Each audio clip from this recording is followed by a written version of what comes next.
Em uma partilha recente, nós vimos que o orgulho faz parte de 7 pontos importantes que toda alma tem que trabalhar no ego a partir de um certo momento da trajetória evolutiva do ser. E esses 7 pontos são a avareza, a gula, a inveja, a ira, a luxúria, o orgulho e a preguiça. Então, este orgulho é uma expressão do ego antes que o ego seja absorvido pela alma. E este orgulho faz com que o ego se admire, supervalorize suas qualidades e seus feitos. E este orgulho representa um núcleo de forças que atrai para si forças que vibram no mesmo diapasão. E essas forças então passam também a girar em torno desse ego como satélites giram em torno de um astro, em torno de um planeta. E entre essas forças que são atraídas pelo orgulho e que giram em torno dele, nós também podemos citar a arrogância, a prepotência, a intolerância, a separatividade, a agressividade, a soberba, a vaidade, a ambição, etc. Uma tendência bem marcante do ego, que nós podemos reconhecer à primeira vista, é do ego querer ser o centro de tudo, querer ser o centro do universo. E tudo então passa a girar em torno deste ego. O círculo familiar, os afins, o grupo, os interesses, as tendências, os bens materiais, ou seja, como se o ego criasse um sistema gravitacional próprio e em torno dele tudo passa a girar. E nós podemos até definir esse sistema egocêntrico, o ego no centro de tudo. E um fato que também é muito importante de destacar é que o ponto evolutivo da nossa consciência determina a forma pela qual nós vemos o universo. Então, enquanto a humanidade estava muito centrada no ego, na implantação do ego, na formação do ego, a visão do universo que correspondia a esse estágio evolutivo da consciência era aquela visão que usava o sistema geocêntrico, ou seja, se considerava que a Terra estava no centro do universo e o Sol, os planetas, toda a esfera celeste girava em torno da Terra.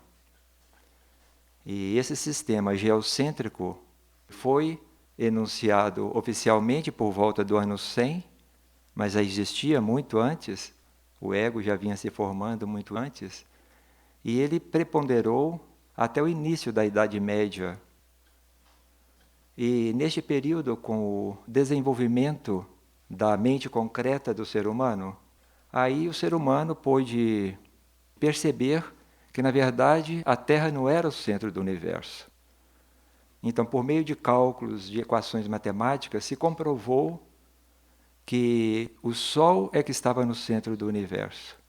E em torno do Sol giravam a Terra, giravam os planetas, formando um sistema solar. E esse sistema heliocêntrico, ou seja, o Sol no centro do sistema solar, do qual a Terra faz parte, foi enunciado oficialmente e levou ainda 100 anos para esse sistema ser aceito. Por quê? A humanidade ainda estava muito centrada nela mesma, muito centrada na Terra. Então, para largar a Terra e colocar o Sol no centro do universo, ainda se levou oficialmente 100 anos para se completar esse processo. E a consciência do ser humano continua evoluindo a mente concreta continua evoluindo, as ciências foram se ampliando e com o advento da moderna astronomia, se constatou que, na verdade, o Sol também não era o centro do universo. Então se percebeu que o Sol, como estrela, era apenas um Sol dentre bilhões de outros sóis que compõem a nossa galáxia. Então aí saiu desse sistema heliocêntrico e entrou num sistema muito mais universal. Então nós vemos que a consciência humana foi dando saltos em relação à sua forma de ver, de abordar o universo. Se partiu do sistema egocêntrico, geocêntrico, se passou pelo sistema heliocêntrico e se entrou nesse sistema mais universal, mais cósmico. E apesar desses saltos em consciência, a humanidade ainda permaneceu na fase do egocentrismo, na fase do geocentrismo. A humanidade continua centrada em si mesma, centrada no ego, centrada na Terra. Isso a gente pode reconhecer. O valor que se dá à vida material, o sentido que se dá apenas à existência material, o apego aos planos materiais, aos bens materiais, ao plano físico, ao corpo físico. Hoje, características, da nossa civilização, tudo isso mostra que ainda continuamos no sistema egocêntrico e no sistema geocêntrico, lá atrás na história evolutiva. Então, vemos que precisamos expandir nossa consciência, Nós precisamos sair desses limites do ego, desses limites da Terra, desses limites do próprio sistema solar e entrar numa relação mais direta, numa relação mais viva com esse universo ao redor, com sua vida, com suas leis, com seus mistérios. E o que impede a consciência humana de fazer esse salto verdadeiro na consciência ainda são aqueles mecanismos do ego. É o orgulho que nos segura, que nos prende à terra, e aqueles satélites do orgulho, aquelas forças que giram em torno do orgulho e que também nos prendem aqui ao plano material, que aprisionam a nossa consciência dentro do ego, dentro da Terra, dentro desse sistema solar. Então se torna urgente que a consciência humana rompa esses limites do ego e entre nessa relação com o universo, rompa essa cegueira que o orgulho e as forças satélites do orgulho criam em torno do ser, impedem este grande salto na consciência. Então, nós não podemos combater diretamente esse ego, esse orgulho, essas forças afins ao orgulho, mas nós podemos, então, colocar este ego diante de um referencial maior do que ele, para que esse referencial maior possa fazer nele um trabalho subjetivo de romper essa prisão, de romper essas correntes que o prendem aqui à Terra. E esse referencial que nós podemos colocar diante do ego para trabalhar esse orgulho é o universo. O universo não tem ego. O ego é próprio aqui da Terra, é próprio dessa fase evolutiva da humanidade de superfície aqui no planeta Terra. Mas o universo não tem ego. Nós vimos que uma característica muito típica do ego é que ele passa a centralizar tudo. Tudo gira em torno dele. O universo não tem esse centro. O universo está numa expansão infinita. O universo está numa expansão cada vez mais rápida, diz também a ciência. E um outro ponto também que é típico do ego, o ego querer fazer prevalecer sua própria vontade. O universo não tem uma vontade própria, ou seja, egóica, mas o universo busca realizar todo o tempo a vontade maior que o criou, a vontade maior que o anima e que o sustenta. Então, nós podemos usar essas grandezas materiais do universo, esses números que a ciência nos passa, para podermos fazer esse trabalho subjetivo de redimensionar o nosso ego, de trabalhar o nosso ego para que ele reconheça que ele tem que também dar o seu salto para entrar nessa relação mais cósmica, mais universal. E como essas distâncias no universo são inimagináveis, a ciência criou então padrões de medida especiais para se relacionar com esse universo, com essas grandezas, com essas dimensões do universo físico-material. E uma unidade de distância que ela criou para isso é o que nós chamamos de ano-luz. O ano-luz equivale à distância que a luz percorre em um ano. Ou seja, nós sabemos que a luz ela percorre aproximadamente 300 mil quilômetros por segundo. Então, se multiplicamos esse número por 60, nós temos 1 minuto. Se multiplicamos por 60, nós temos 1 hora. Se nós multiplicamos o resultado, né, por 24, nós temos 1 dia. Se multiplicamos o resultado por 365, nós temos 1 ano. E isso equivale aproximadamente a 10 trilhões de quilômetros. 1 ano-luz. Um simples ano-luz. Já esse simples ano-luz, nós não encontramos referencial aqui na Terra. Nós podemos ficar rodando em torno da Terra uma vida inteira, talvez não vamos completar esses 10 trilhões de quilômetros. A distância que nos separa do Sol é de aproximadamente 150 milhões de quilômetros. Isto equivale, nessa escala do ano-luz, aproximadamente a 8 minutos-luz. O que significa? Significa que a luz do Sol, ao sair da superfície do Sol, leva 8 minutos para chegar aqui à Terra. E como vimos, o Sol não é o único Sol, não é o centro desse universo. Existem bilhões de outros sóis, de outras estrelas nesta galáxia, na nossa Via Láctea. E aquela estrela que está mais próxima do nosso Sol, ou seja, o Sol mais próximo do nosso Sol, é uma estrela que faz parte da constelação do Centauro, que é uma constelação alocada em torno do Cruzeiro do Sul. E ela tem 2 estrelas mais brilhantes, Alfa de Centauro e Beta de Centauro, que são as mais brilhantes.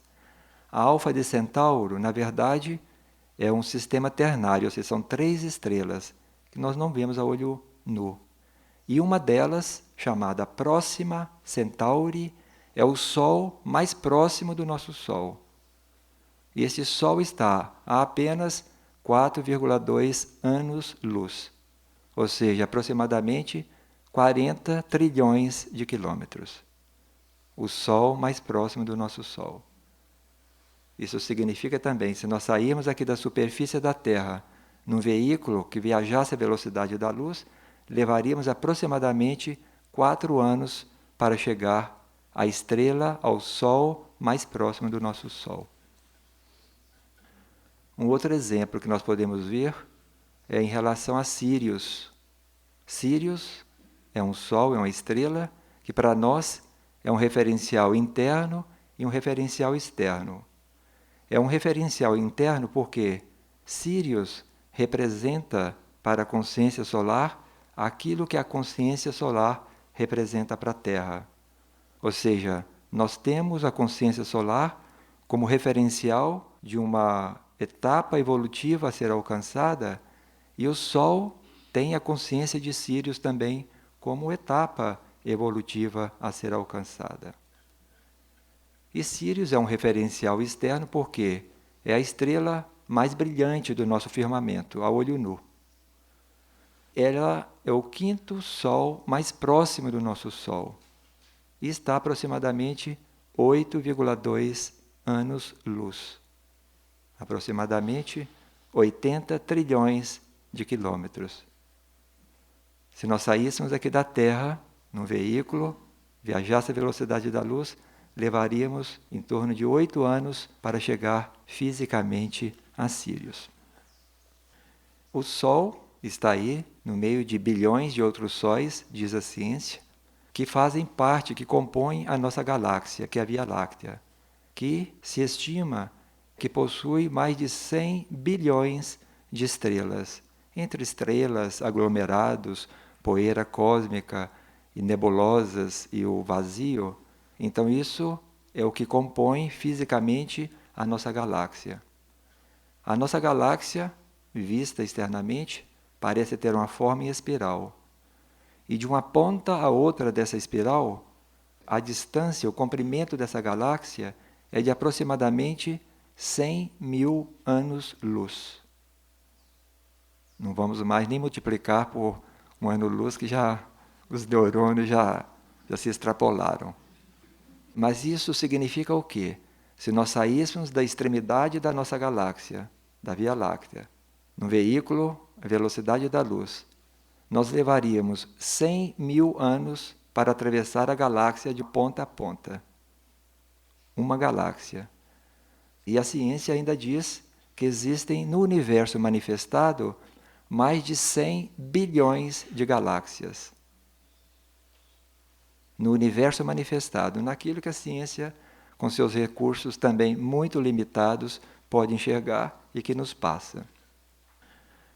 Então, nessas alturas, se sobrou algo do nosso ego, ele já virou aí poeira cósmica nesse caminho, porque que são os nossos valores, os nossos referenciais, as nossas ambições, a nossa vidinha, as nossas preocupações diante dessas grandezas, diante de tudo isso.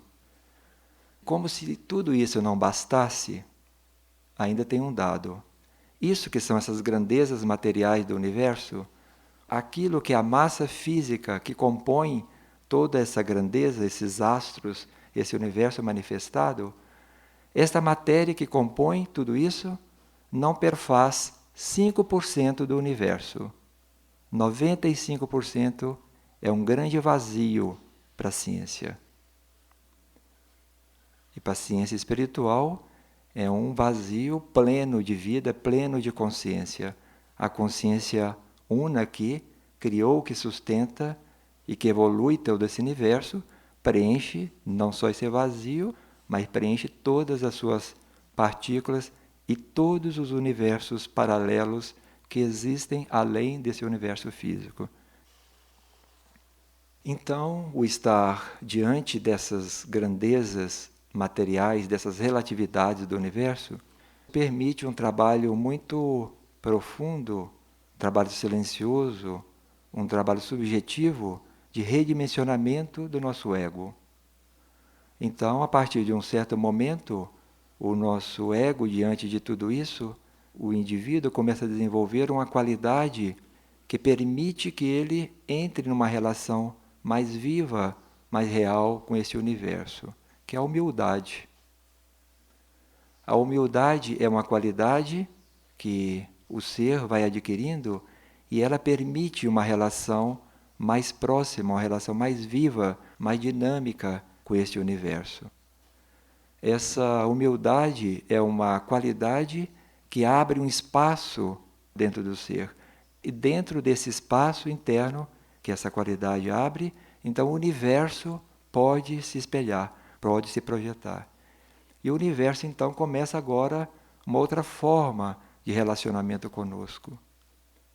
Com essa qualidade, com essa humildade, com esse silêncio, entramos em contato com esse universo e as vibrações, aqueles impulsos, aquelas luzes do universo já começam a trabalhar não só a nossa consciência, mas tudo isso começa a já trabalhar mais profundamente o nosso ser. Isso já penetra mais profundamente o nosso ser. E nesse silêncio, nesse estado de humildade, o universo passa a nos revelar parte da sua vida, das suas leis, dos seus mistérios, das suas luzes, das suas presenças, das suas consciências. Tudo isso começa a se desenvolver um diálogo muito vivo entre a consciência, entre o indivíduo e o universo, a partir desse espaço interior que nós abrimos com esta qualidade da humildade. E também, nesse estado de contemplação, de estar em silêncio diante do universo, já em outra etapa, aqueles números, aquelas grandezas materiais, isso já passou para um segundo plano. Então, esse universo silencioso, luminoso, num certo momento começa a manifestar suas leis, começa a nos revelar suas leis. E nesse estado de redescoberta, nesse diálogo vivo com o universo, nós podemos, num certo momento, reconhecer uma lei cósmica, uma lei criadora universal, que é uma lei que já foi conhecida aqui na Terra de uma forma muito mais viva.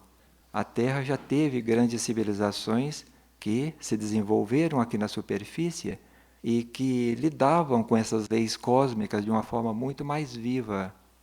E uma dessas leis que nós podemos reconhecer a partir desse diálogo com o universo é a lei da analogia, que diz: o que está embaixo é como o que está em cima. Esta lei foi enunciada por Hermes Trismegisto, que foi um grande iniciado que sintetizou toda a sabedoria, todo o conhecimento esotérico do Antigo Egito nessa frase. Então, dentro dessa frase, isso não é uma imagem poética, isso não é uma imagem simbólica, existe uma realidade, existe um universo por detrás desta lei. O que está embaixo é como o que está em cima. Na verdade, toda a nossa vida aqui na Terra, toda a nossa manifestação está fundamentada, está baseada nesta lei.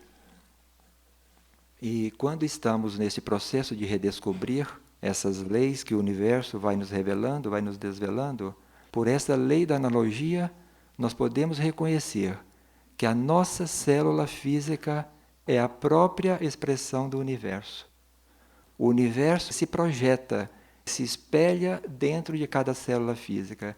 Ele cria a célula física à sua imagem e semelhança. A célula tem várias formas, mas a forma típica de uma célula é uma forma arredondada, é uma forma esférica. Quando entramos em contato com essa lei da analogia, reconhecemos que o universo se projeta em nosso físico, em nosso corpo material, em nossa célula física e cria essa célula física a sua imagem e semelhança. O universo é infinito na sua manifestação e o infinito não cabe dentro da nossa consciência. Então nós imaginamos, nós damos uma forma para esse universo. E uma forma que cabe dentro da nossa consciência material e que representa para nós esse universo é uma forma esférica, uma forma redonda, que ela é uma unidade em si, é um sistema fechado em si. Por mais infinita que seja essa esfera, ela tem uma unidade, ela tem uma consciência central, uma unidade em si. Então, essa forma ideal do universo que nós podemos conceber, ela então se projeta dentro do nosso físico e cria a célula física à sua imagem e semelhança.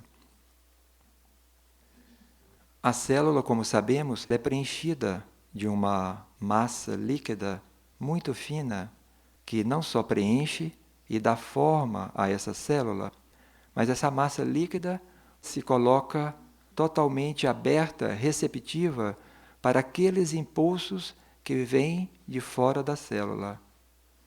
E só assim, nessa abertura, nessa entrega aqui, este líquido intracelular, dentro da célula, essa atitude de receptividade desse líquido é que permite então que o universo se projete, o universo se espelhe dentro de cada uma dessas células e crie essa célula à sua imagem e semelhança. Existe uma frase no livro A Formação de Curadores que diz o seguinte, a página 71. O interior das células é um grande laboratório. Isto a ciência terrestre já descobriu. Porém, o lado oculto dessa realidade não foi por ela penetrado. Nós sabemos que o organismo humano é composto de trilhões de células.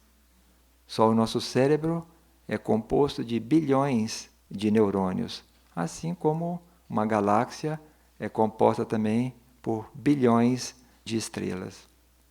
E esse organismo é composto, por células, e cada célula então representa uma unidade funcional, uma unidade estrutural, e essas células vão se agrupando entre si e vão formando organismos cada vez, desde os organismos mais simples aos organismos mais complexos, os organismos vivos, vegetais, animais, até o ser humano. E o organismo humano, os organismos vivos também têm uma forma semelhante. O organismo humano é criado a partir da união de duas células também diferenciadas, que são as células reprodutoras masculina e feminina. Então, a união entre essas células cria um ovo. Esse ovo agora passa a se desenvolver, passa a se multiplicar, passa a se diferenciar e vai aos poucos dando origem a um embrião, a um feto, até formar um corpo completo de um recém-nascido.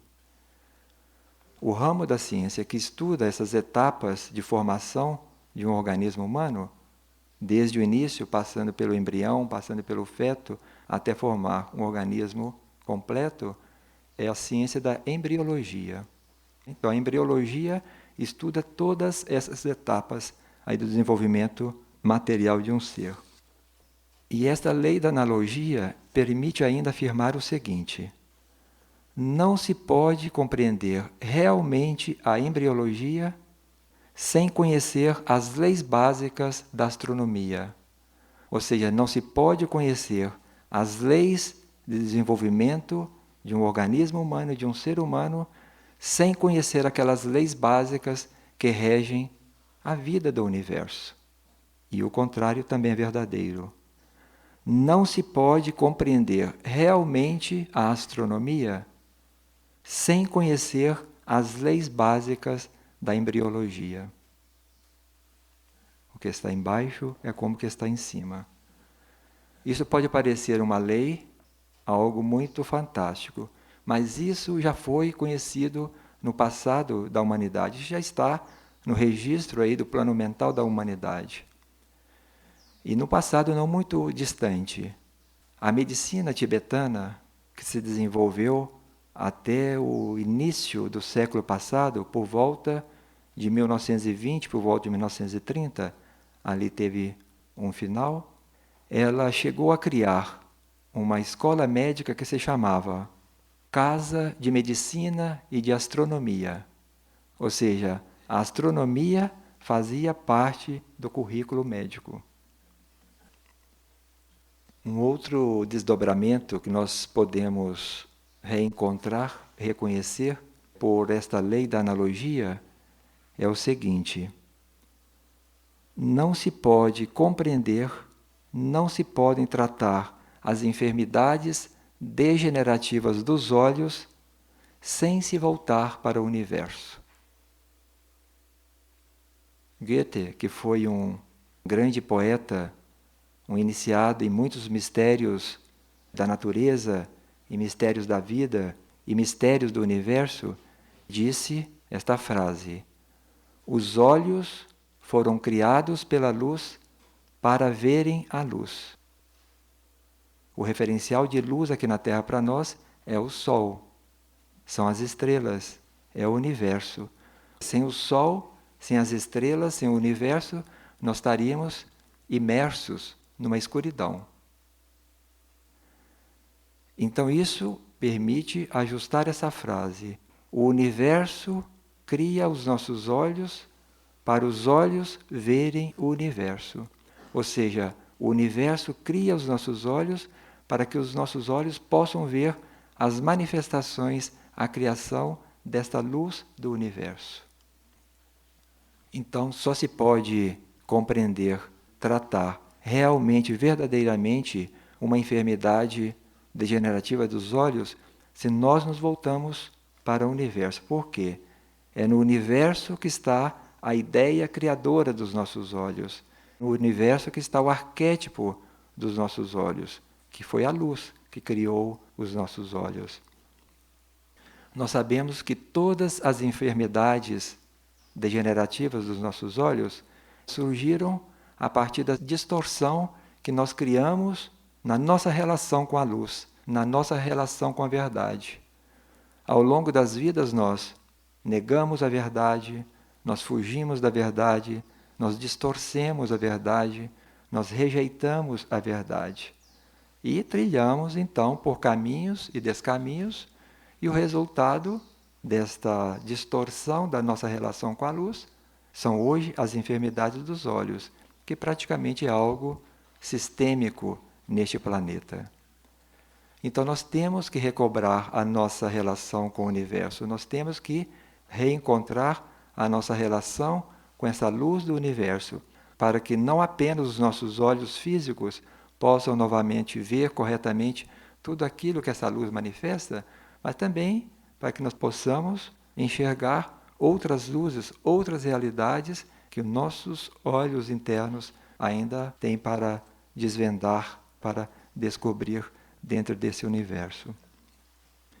Então, temos que nos voltar para o universo, temos que nos voltar nessa atitude de silêncio, nessa atitude de humildade diante do universo, para que o universo comece a redimensionar o nosso ego e para que comece a trabalhar o nosso orgulho, comece a dissolver aquelas forças satélites do orgulho, que foram essas forças que nos desviaram do caminho da luz, nos desviaram daquele caminho que a luz traçou para nós.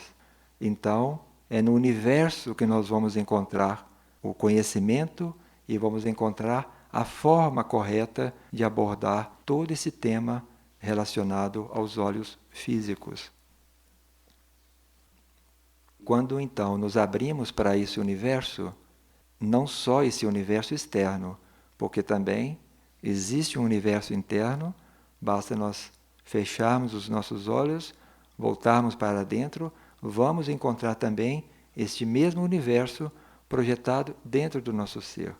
É um universo só, projetado em planos distintos.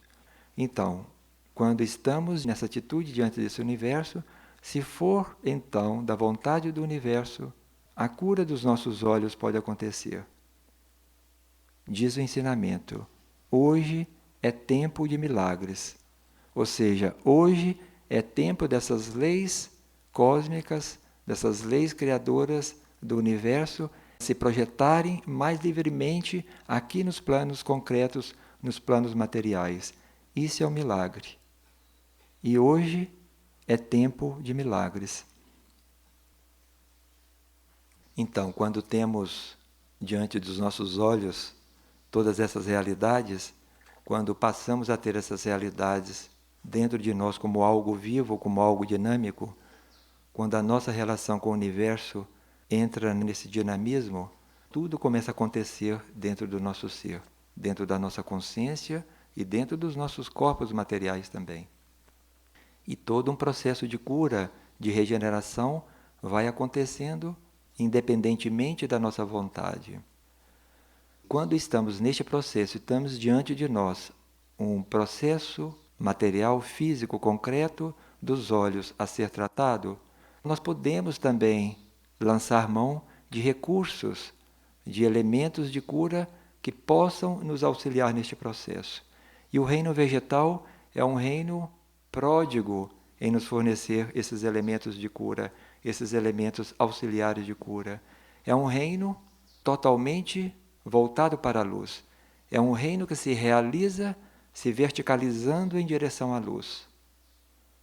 O reino vegetal não tem ego, ele não tem desejos, ele não tem livre-arbítrio.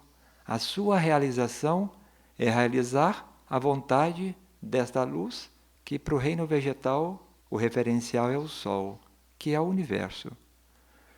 Então, cada representante do reino vegetal vai manifestar um aspecto particular da sua relação com essa luz cósmica, com essa luz universal.